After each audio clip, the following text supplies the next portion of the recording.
What's going on, basketball fans?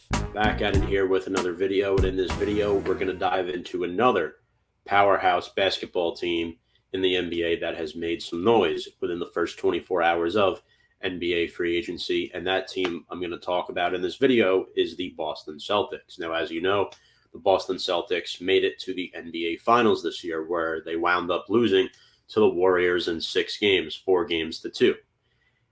And today, they added 2 new pieces that are going to heavily impact their 2022 roster. But before I dive into that, folks, make sure to go check us out on all of our social media platforms here on Review and Preview at Facebook, Instagram, Twitter, Anchor, YouTube, and our new TikTok channel. Got a lot of good stuff going up there. And the first move I want to talk about is kind of the biggest move that the Celtics have made in quite some time, and it's the acquisition of Malcolm Brogdon from the Indiana Pacers. This transaction was a 6-player trade. So a lot of people say the Celtics got him for nothing. Not entirely true. While I don't love the return for Indiana, I don't necessarily mind it. But let's dive into this trade. The Celtics traded Daniel Tice, who's been on the team 2 different stints now, hasn't been that impactful of a player. Aaron Naismith, who was, a young player they drafted, who hasn't really panned out yet. Very young player, though. Nick Stauskas, veteran guy who's jumped around several NBA teams. Malik Fitz, Jawan Morgan. So those are the 5 players they traded away, including a 2023 first-round pick. So not a terrible return for Indiana, a team that's looking to rebuild. I think you get 2 average players out of that trade in Daniel Tice and Aaron Naismith, and, potentially a good draft pick in 2023. We'll see what happens. Obviously, we'd assume the Celtics will be picking towards the bottom of the first round. So I definitely view this as a win for the Boston Celtics, because Brad Stevens prioritized this offseason that the team has to get better with depth. They need more players, whether starting or coming off the bench, to help them win basketball games, because we saw throughout the playoffs, in particular the NBA Finals, that the Boston Celtics did not have nearly enough depth as the Golden State Warriors did. We're talking about a bench that consisted of Derek White, Grant Williams, and some nights Peyton Pritchard. That was it. There was no depth past that.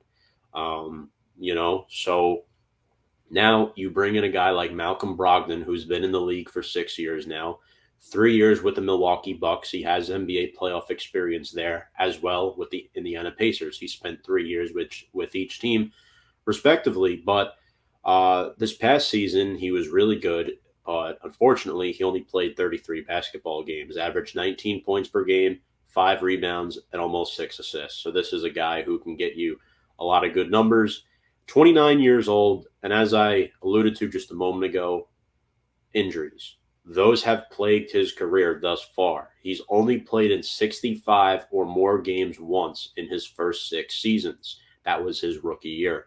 Now, when I look at the Boston Celtics, though, if Malcolm Brogdon can stay healthy, and now keep in mind, he won't have to be the superstar like he had to in Indiana alongside TJ Warren, but you look at what the Boston Celtics have.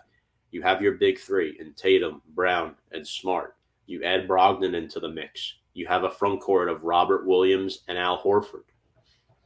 And another player they acquired today for wing depth is Danilo Gallinari, which I'll get into in just a couple moments. And then, after naming those 7 players, you get into White, Grant Williams, and Peyton Pritchard, who, instead of being 6 through 8 on the Celtics roster, are now 8 through 10 because of the acquisitions of Brogdon and Gallinari. And the Celtics still have some other decent players that could be diamonds in the rough, like Matt Ryan, a guy they signed out of the G League, outstanding 3-point shooter.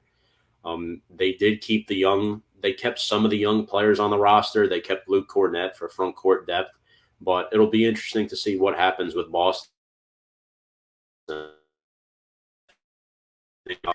saying that the Celtics are going all in 2022. Now, the next signing, Danilo Gallinari, 2-year deal worth up to $13 million. This is an excellent move. Danilo Gallinari was part of the DeJounte Murray trade the other day that sent him to the Atlanta Hawks. Gallinari got sent to the Spurs. Spurs, bought him out, Gallinari was already planning his next move before he was even traded to the Spurs. He knew he was going to be a part of that trade.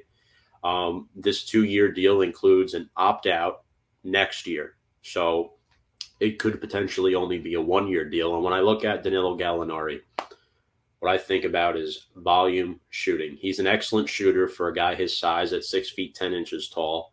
He turns 34 this summer.